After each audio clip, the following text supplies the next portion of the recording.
સ્વામિનારાયણ સાક્ષાત્ અક્ષર પુરુષોત્તમ સર્વેભ્ય પરમં શાંતિ આનંદમ સુખમર્પયેત. શ્રી સ્વામિનારાયણ ભગવાનની જય. શ્રી અક્ષર પુરુષોત્તમ મહારાજની જય. શ્રી ગુણાતીતાનંદ સ્વામી મહારાજની જય. શ્રી પ્રમુખ સ્વામી મહારાજની જય. શ્રી મહંત સ્વામી મહારાજની જય. પ્રગટ ગુરુ હરિ પરમ પૂજ્ય મહંત સ્વામી મહારાજની આજ્ઞા અને આશીર્વાદથી આપણે બધાએ નિત્ય પ્રાતઃ કથાનો લાભ લઈ રહ્યા છીએ. આજે આપણા માટે જાન્યુઆરી મહિનાની 27મી તારીખ અને સોમવારનો મહાપવિત્ર દિવસ છે અને 1438મી સભા થાય છે. અને કહત સહજાનંદ વિષય ઉપર 1089મી સભા થાય છે. ભગવાન સ્વામિનારાયણ ગરડા પ્રથમ પ્રકરણના 62ના વચનામૃતની અંદર આપણને ભગવાનના સ્વરૂપનો યથાર્થ નિશ્ચય કર્યો હોય તો કોઈ રીતે આપણું મન ડગમગાટ કરે નહીં. તો ગમે તેવા તરે તરેના શાસ્ત્ર સાંભળે અને ગમે તેવા મતવાદીની વાત સાંભળે અને ગમે તેવા પોતાનું અંતઃકરણ કુતર્ક કરે તો પણ કોઈ રીતે કરીને ભગવાનના સ્વરૂપમાં ડગમગાટ થાય નહીં. મહારાજ આપણને 2-3 રીત બતાવે છે કે એ જગ્યાએ આપણું મન ડગમગાટ કરે. તો પહેલી વાત છે કે આ દુનિયાની અંદર ઘણા બધા લોકો પોતપોતાની કલમ વડે કરીને ગ્રંથો લખતા હોય છે અને જેને જે પ્રકારનું સમજણ થઈ હોય તેવી પ્રકારના સમજણે યુક્ત એ ગ્રંથોની અંદર લખાણ કરેલું હોય, પરંતુ એ લખાણની અંદર ભગવાનને સાકાર ન કરે, ભગવાનને પ્રત્યક્ષ ન કહે, ભગવાનને કરતા ન કહે, આવી પ્રકારના શબ્દોથી ભરપૂર અને દુનિયાની દ્રષ્ટિએ જાકમજોળ જેવું લાગતું હોય પણ એ બધા જ્યારે વાક્યો સાંભળે ત્યારે તે સાંભળીને પણ મનની અંદર ક્યારે પણ આપણને એવો વિચાર ન આવે કે આ બધું સાચું છે. કારણ કે આ લોકની અંદર મતાંતર તો બહુ પડ્યા છે અને મતવાદીઓ પોતપોતાના મતનો સિદ્ધાંતને રજૂ કરીને લોકોને પોતે આ પ્રમાણે કહે છે કે અવળે માર્ગે પણ લઈ જતા હોય એ ક્યાં આપણને કોઈને ખબર પડે એવું છે. પણ જેને ભગવાનના સ્વરૂપનો નિશ્ચય થઈ ગયો છે એને કોઈ રીતે કરીને એ ડગે નહીં. એ બહુ મહત્વની બાબત છે. જેમ આપણે જાણીએ છીએ કે નર્મદા ઉપર બહુ જ મોટો સરદાર સરોવર ડેમ બાંધવામાં આવ્યો છે. તો 60-70 કિલોમીટર સુધી અગાધ પાણી ભરેલું હોય છે નર્મદાના ડેમની અંદર. પણ કહેવાય છે કે એવી મજબૂતાઈથી બાંધેલો ડેમ છે કે જેના કારણે કરીને એ વર્ષો સુધી અડીખમ ઊભો રહે છે. એવી રીતે આપણા જીવનની અંદર પણ આપણને ભગવાનના સ્વરૂપના નિશ્ચયની અંદર અડગતા રહેવી જોઈએ.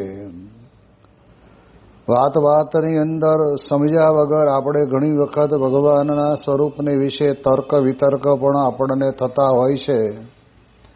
પણ એ બધું સ્વામી કહે છે કે સત્સંગની અંદર જો આપણે બરાબર જોડાયેલા હોઈએ અને ક્યારેક આપણું મન તર્ક વિતર્ક કરે તો જો ભગવાન અને સંતની સાથે આપણી પ્રીતિ બાંધેલી હોય તો ભગવાન અને સંત આપણને બચાવી લે. બાકી દુનિયાની અંદર તો જેને ભગવાનનો આશરો નથી, જેને ભગવાનનો દ્રઢ નિશ્ચય થયો નથી, એ લોકોના અંતરની અંદર તો આવા જ્યારે વિચારો ઉદ્ભવે ત્યારે જરૂર એ પોતાના જીવનની અંદર એવું જ માની લેતા હોય છે.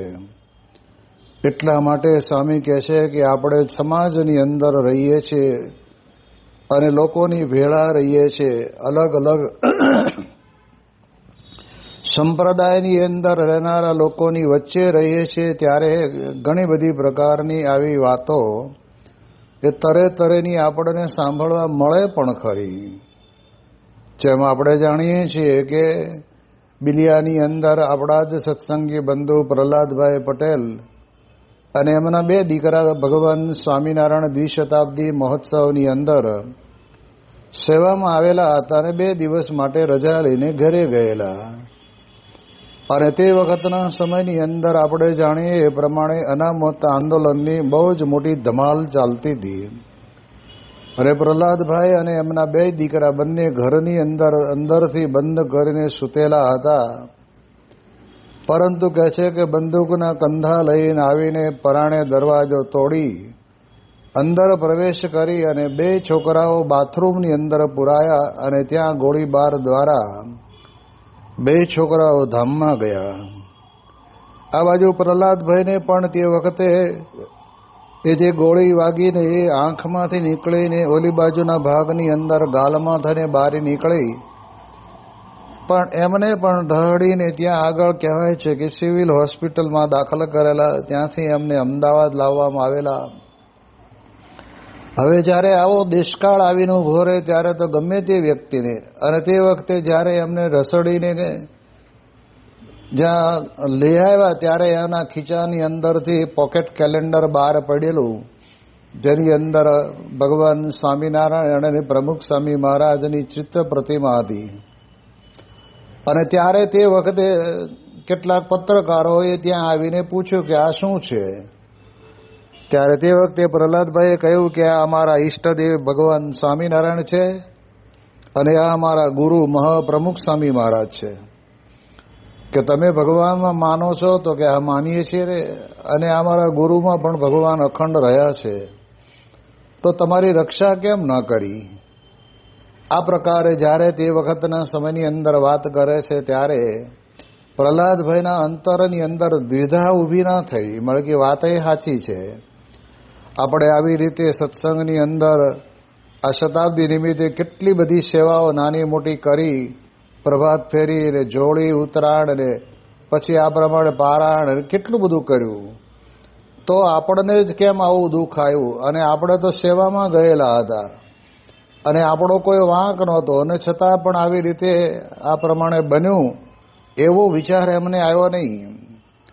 અને એને બદલે પ્રમુખ સ્વામી મહારાજ પોતે ત્યાં આગળ ગામની અંદર બિલિયામાં રાવજી કાકા એકાઉન્ટ વિભાગની અંદર જે સંભાળતા હતા એમની ગાડીની અંદર બેસી અને ત્યાં આગળ બિલિયા ગયેલા, એમના ઘરે પધરામણી કરી, ત્યાં ધૂન પ્રાર્થના કરી. મહાદેવની અંદર પણ બહુ મોટો સમાજ ભેગો થયેલો હતો, ત્યાં પણ પ્રાર્થના કરી. અને પછી સ્વામી બાપા પોતે સિવિલની અંદર જ્યાં પ્રહલાદભાઈને દાખલ કરવામાં આવેલા હતા ત્યાં આગળ સ્વામી બાપા પધાર્યા. ત્યારે સ્વામીશ્રી એમને પ્રહલાદભાઈને એમના મસ્તક ઉપર હાથ ફેરવીને, શરીર ઉપર હાથ ફેરવીને કહે કે તમે ચિંતા કરતા નહીં. ત્યારે પ્રહલાદભાઈ કે મને બીજી કોઈ ચિંતા નથી, મને એટલી ચિંતા છે કે મેં આ વખતે 1.5 મહિનાની સેવા લખાવેલી ભગવાન સ્વામિનારાયણ દ્વિશતાબ્દી મહોત્સવની અંદર, અને એ સેવા મારી ગઈ.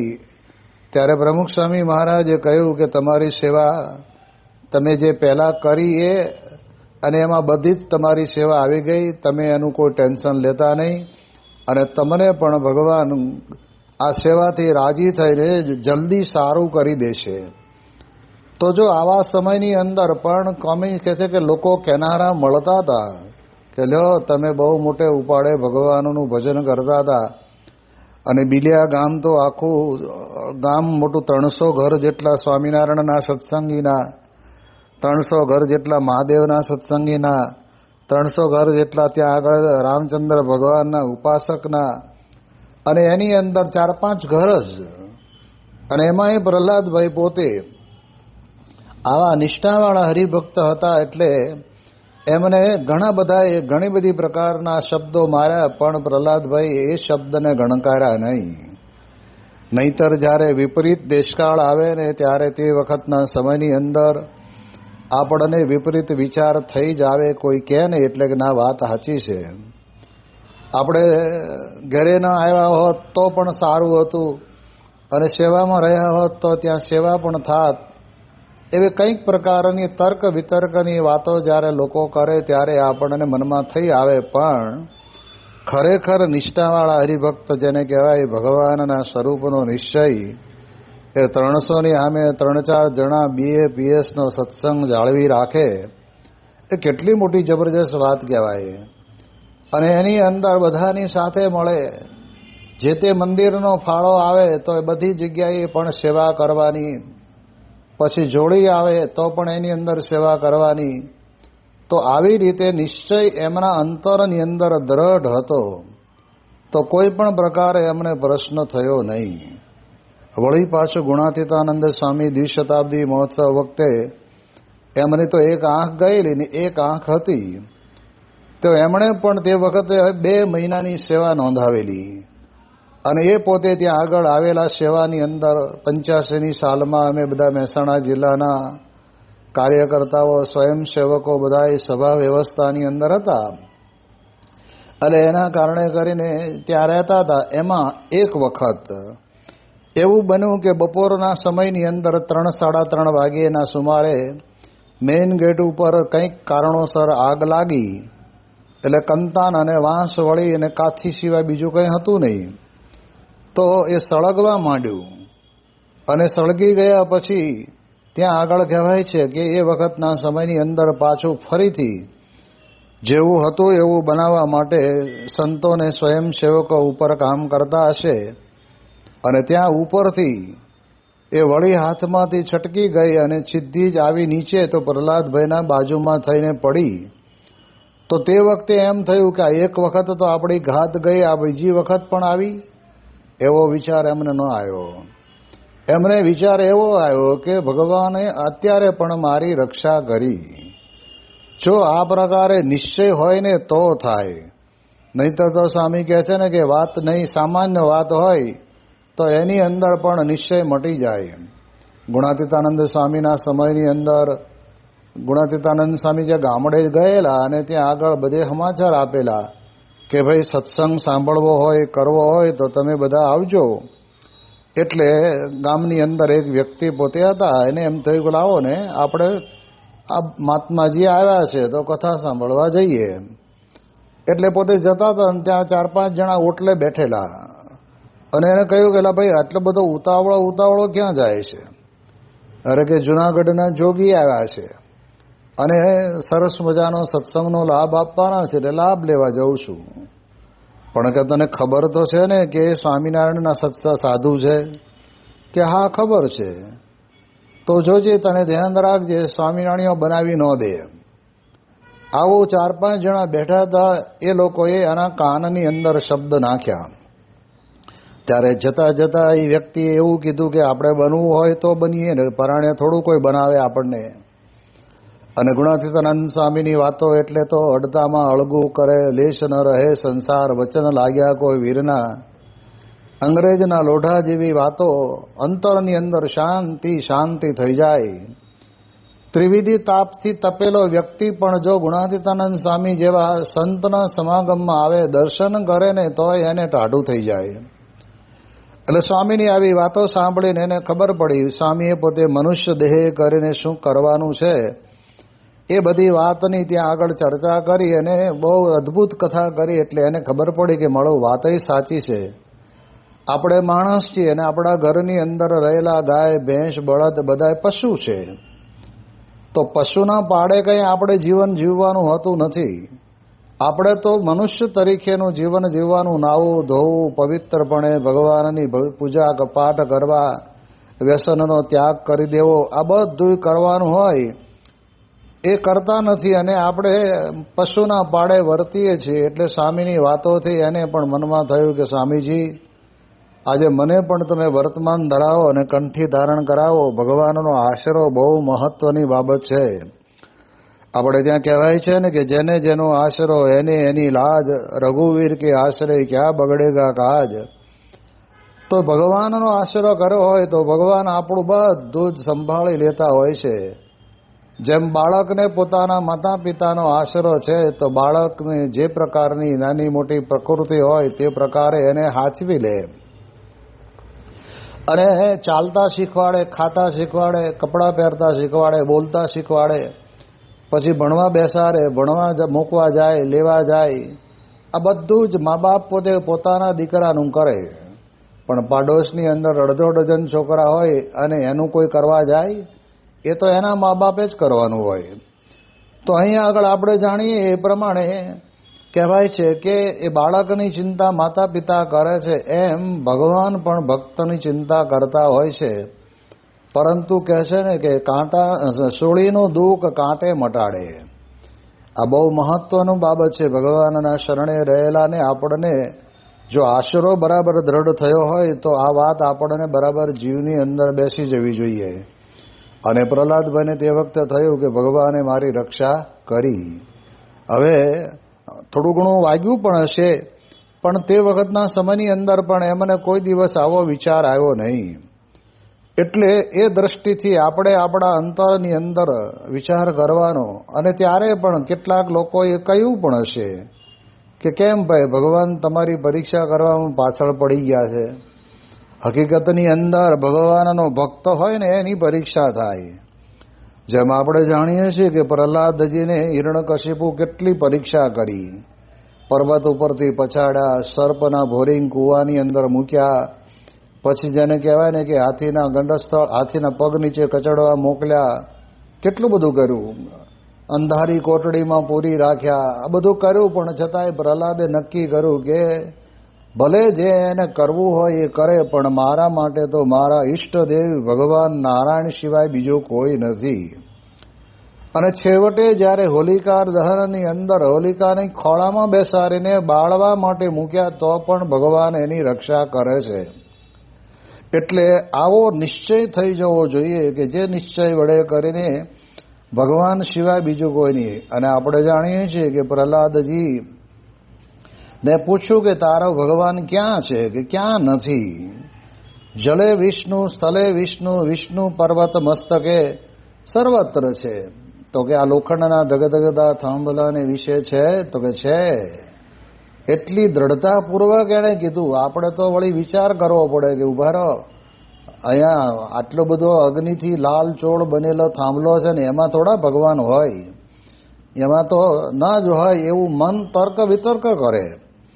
પણ પ્રહલાદજીની અંતરની અંદર ભગવાનની વિશેની દ્રઢ નિષ્ઠા હતી. તો એના કારણે કરીને ત્યાં થાંભલા ઉપર કીડીઓની લાઈન જતી જોઈ. એટલે એમ થયું આટલી નાની એવી કીડી અને આવા ધગધગતા થાંભલા ઉપર જો જઈ શકતી હોય તો એની અંદર એનું પાલન પોષણ કરનાર મારો નાથ સાક્ષાત નારાયણ તો હોય જ ને. એવો વિશ્વાસ દ્રઢ થયો. જો આ પ્રમાણે નિશ્ચય હોય તો ભગવાન પણ આપણને વિશ્વાસની અંદર લાવી દે છે. અને પછી તે વખતે જ્યારે એમણે બાથ ભેરીને થાંભલો ફાટ્યો, એમાંથી નરસિંહ ભગવાન પ્રગટ થયા. પણ યાદ રાખીએ, ભગવાન જે તે સમયની અંદર જે પ્રકારનું રૂપ ધારણ કરવું ઘટે તે રીતે ધારણ કરે.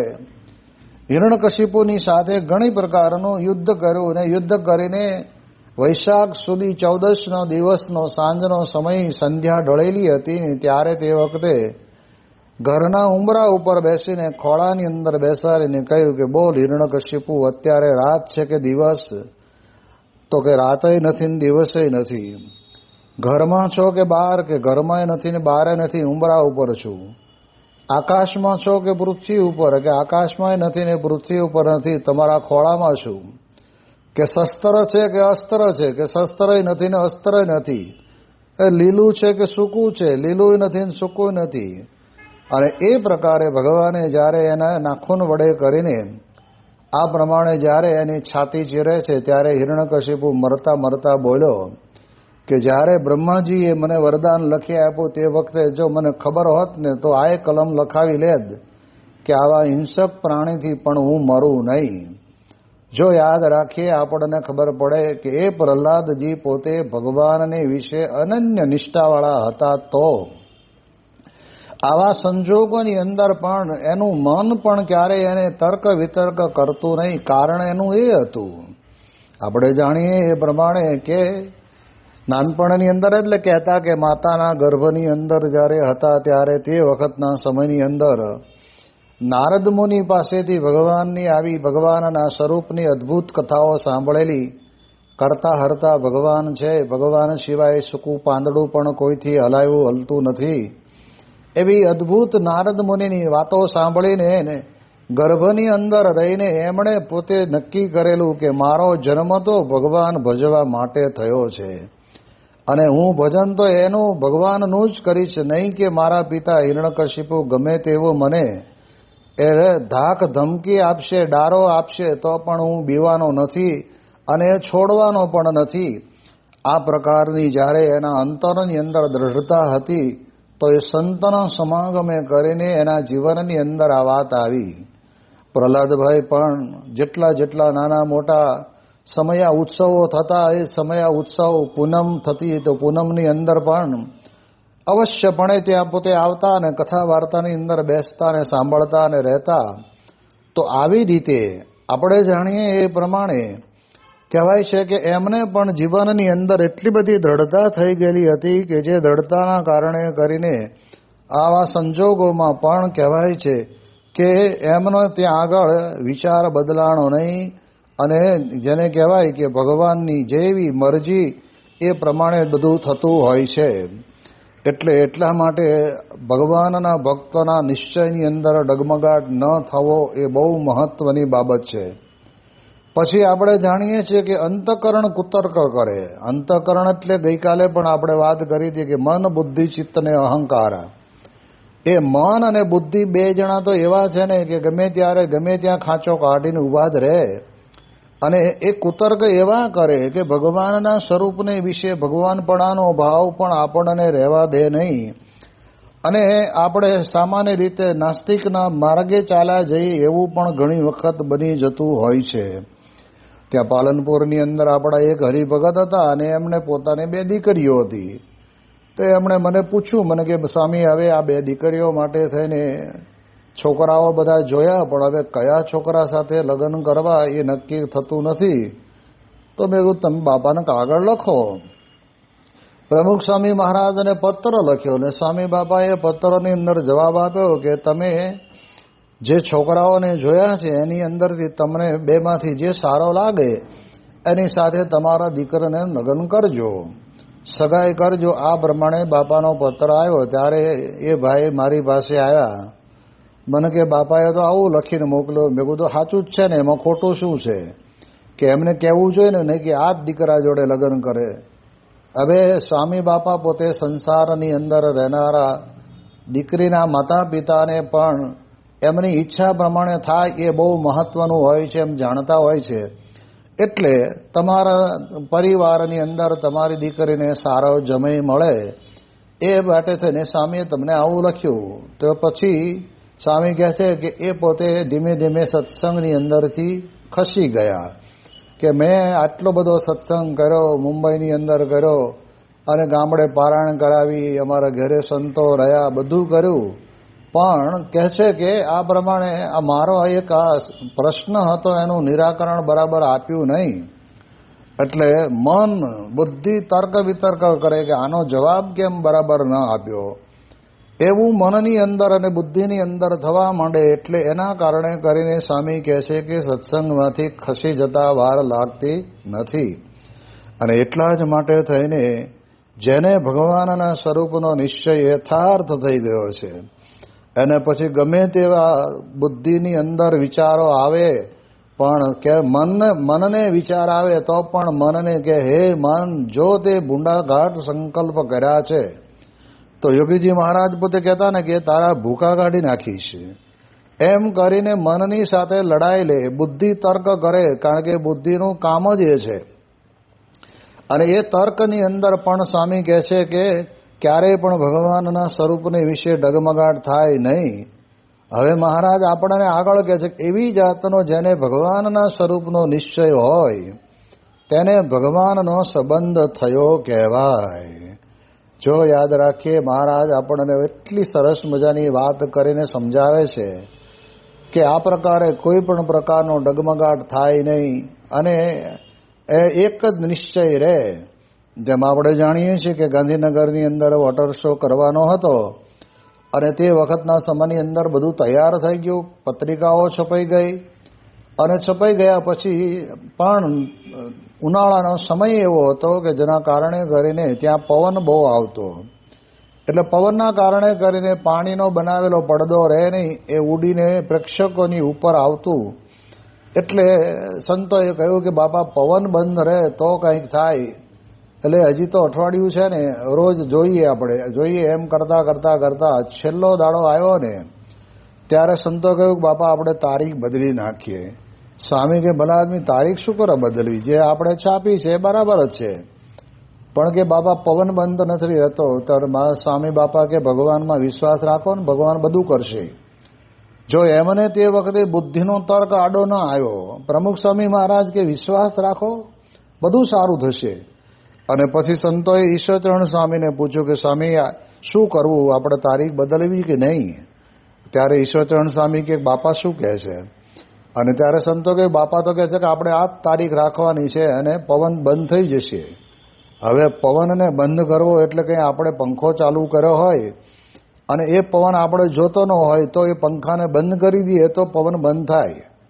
પણ આ તો કુદરતી પવન આવતો અને ઉનાળાનો વૈશાખના વાયરા હતા એટલે પવન તો આવતો હતો. બીજે જે દિવસે ઉદ્ઘાટન કરવાનું હતું તે જ દિવસે પવન પણ એટલો જ બધો હતો. અને એની અંદર સ્વામી બાપાએ સંતોને કહ્યું તમે બધા ત્યાં જાઓ અને મુખ્યમંત્રીને બધા જેને કહેવાય ઉદ્યોગપતિઓ ત્યાં આવવાના છે એ બધાને બેઠક વ્યવસ્થા બધી તૈયાર કરો અને ટૂંક સમયની અંદર હું આવું છું. પણ બાપા તમે આવો એનો ના નથી, પણ પવન હજુ ચાલુ છે. અને ત્યારે સ્વામી બાપાએ 2-3 વખત કહ્યું કે વિશ્વાસ રાખો ભગવાનમાં, ભગવાન બધું સારું કરશે.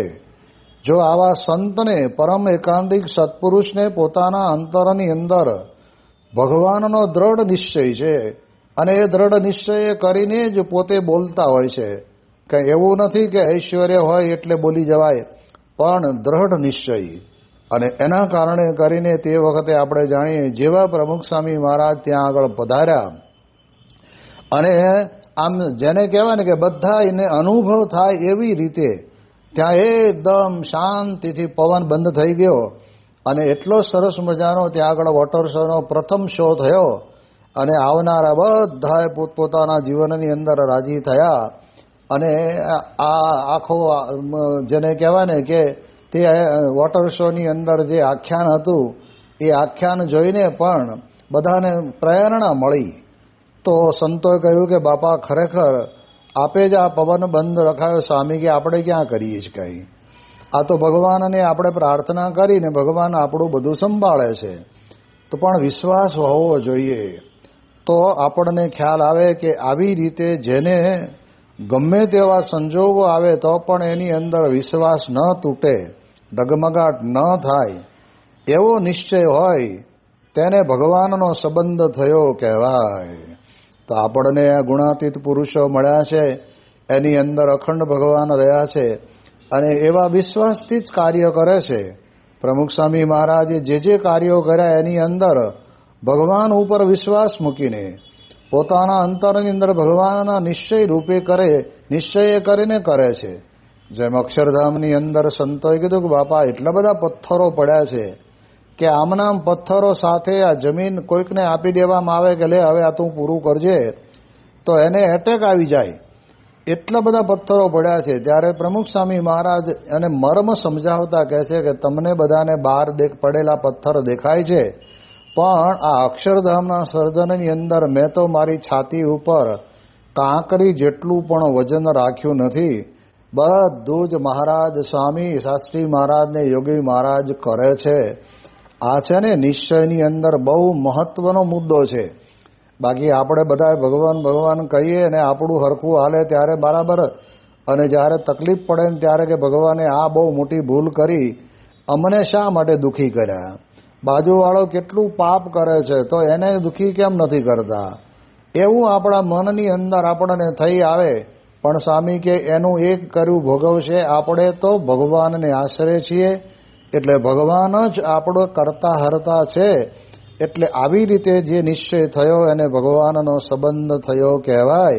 અને જેને આવો ભગવાનનો સંબંધ થયો હોય ને એમાં ભગવાનના કલ્યાણકારી 39 ગુણો એ અવશ્ય આવીને નિવાસ કરીને રહેતા હોય છે.